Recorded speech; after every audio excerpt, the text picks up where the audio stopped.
Hey, beautiful people of the internet, how are you guys doing today? Hopefully great. And in today's video, I'm going to be showing you guys exactly how to go and farm for some Endo. Because let's face it, we all need Endo, we all need max out mods, and most importantly, we need platinum. But before I continue with the video any further, let's talk merch.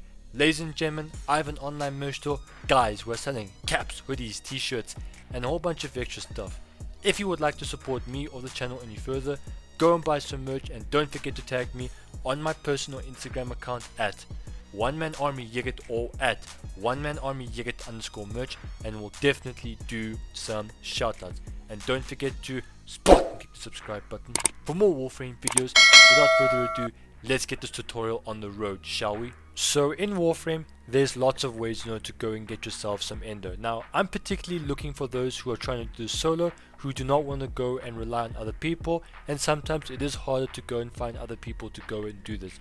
But by you doing it solo, you're actually going to be able to go and complete it much faster. So basically, you want to go to the Nekros and go and do mother bounties. The best bounty to do this is to go and do the bounty that's in this particular position. Basically, you guys are looking for a bounty that offers you the lowest possible level that gives you about 1000 Endo. And why I say this is the best is because you guys go and kill multiple birds with one single stone. By you guys going and completing this bounty regularly, not only are you guys going to go and get yourself the basic resources of the Heart of Deimos, but also you'll then be able to go and rack up a lot of mother tokens, which then can be used to go and convert into standing. That way you guys can get access to more of the Heart of Deimos weapons and other content, etc, etc. Now, the best load I like to roll around is with Mesa. Particularly, I like to go and use the Vazarin school tree. So let me guys show you guys exactly what I mean. Now, I'm not going to go over the build that I use for Mesa. I'll leave a link down in the description to my Mesa video in the description, and I'll also link that particular video to you guys at the top right. So go ahead and take a look at it. But basically, I like to roll around with Mesa just because a lot of these bounties, there's going to be lots of killing, lots of defending, and Mesa's very good at killing when it comes to low level enemies. She's not a nuke because her Peacekeeper doesn't really scale, or Peacemaker isn't really a scalable ability. And also for healing, I like to go and roll around with Vazarin because Mesa is extremely squishy. The particular node that I like to roll around with is the one called Void Regen, where basically you guys go into your operate form and you just dash into your Warframe. Not only does this heal your Warframe, but also you're basically being given invincibility frames. In other words, you'll be invulnerable for about 2 to 3 seconds. I use this ability a lot just because some of my Warframes are very squishy and they'll take up a lot of damage. Mesa is definitely no exception to this, and a lot of the enemies in the Heart of Deimos, they deal tons and tons of damage. So make sure you guys have a Mesa and Vazarin equipped, and you guys will definitely be golden. So this particular method is a lot more efficient than going to Deimos and farming the living daylights out of those mother bounties. But this method is a lot more demanding than the previous one. So first things first, go and get yourself a mod drop chance booster. If you guys don't have this booster, then you can forget about this method as a whole. The only way that you guys can get this booster is to either hope and pray that the sortie gives it to you, hope that Barricadier is selling it, or go and buy yourself prime access. Now, the reason why you need this booster is because, funny enough, Endo is not considered a resource, it is considered a mod. Now, once you guys have got this booster, you then need to go to the Steel Path version of the arena that is located in Sedna. Typically, this arena is when you go and fight Killer the Thame. So go and enter this arena as Nekros. With Nekros, you then need to go and bring yourself a Desecration build. If you guys don't know how to build for Desecration, don't worry, I've got you guys covered. I have a Zero Forma build where I've made a video on this. Link will be down in the description, and I'll suggest that particular video to you guys at the top right. So go ahead and take a look at it. Now, as for your weapons, go and bring a weapon or a melee weapon that has high crit and high slash. Preferably a Grand Prime or a Reaper Prime. Any weapon that hits hard, because the worst thing about the arena is those enemies are extremely hard to kill and they are very, very, very tanky. So obviously go and bring your best weapons to take them out. Now, the nice thing about Desecrate is when you kill an enemy, Desecrate will then go and consume their corpse and spawn additional loot. The nice thing about bringing a slash weapon is when you've killed that enemy, you can cut that corpse into pieces, meaning that Desecrate will start to consume 2 individual pieces of a corpse and spawn additional loot. And then when you kill this enemy, just pick it up like you're playing a normal farming mission. Now, in terms of how much we're looking at, worst case scenario, you can get about 1,800 endo for one mission to about 2,800, somewhere around there for every single run. But 2,000 endo is definitely guaranteed. Next up, we have Arbitration, and basically Arbitration are these elite alerts that grant players endo for every rotation that they survive. You guys can get either lots of endo or you guys can get an I-10 sculpture. These are your endless missions, and I feel like these is what considered to be endgame. However, your reviving is restricted, so if you guys are playing solo, what's gonna happen is that you only have 1 life, you die, you're out, the mission ends. However, you do go and keep your rewards.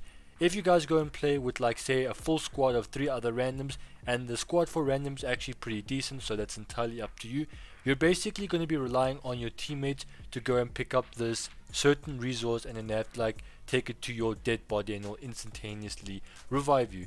One thing I do want to say is that Arbitration is a little bit different from your regular survivals or your regular survival missions. Basically, you're going to have like these little robots that keep all the enemy units alive, and you can't damage them until you kill those robots first. Now, in terms of missions, I recommend that you guys go with an interception because it's a lot more laid back, a lot more easier, and this method is going to require you to go and have the correct arsenal. So I recommend either a survival or an interception missions, but preferably an interception, just because an interception is a lot easier, a lot quicker, and a lot less stressing. Because one problem that I do find with survivals is that a lot of people do tend to not want to stay in one singular room, and they basically slow down the spawns, meaning that your DPS significantly slows down.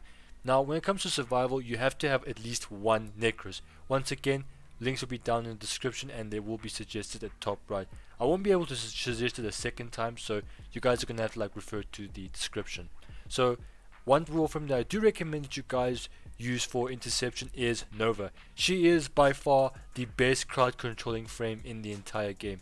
Not only does she give you the ability to solo these interceptions, but also she makes killing all the enemies a lot easier and quicker. She slows them down and you can group up so many of these enemies and just destroy them. Once again, if you guys would like to have a zero Forma build, I've got you guys covered. Take a look at the link down in the description, and my Nova build will be suggested to you guys at the top right. So I believe this is our number 4 method into trying getting ourselves some endo. Some people probably won't like this method just because of the amount of sacrifice it needs, and that is go and sacrifice or dissolve your rivens that have high rolls on it. Of course, they have to be unwanted, because why would you go and sacrifice a riven that you still have plans for?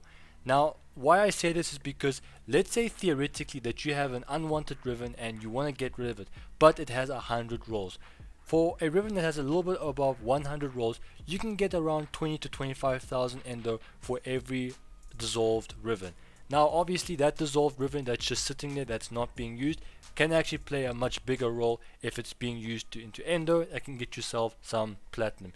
As you guys know, if you guys have about at least 40,000 endo, you guys can go and max out a primed mod and go inside to Warframe Market.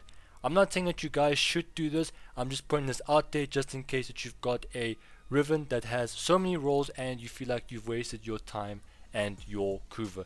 Because one thing I do want to say is I don't like to sell rivens because I struggle a lot to sell them, just because people are very picky on the stats and the price, and I feel like it's not worth my time.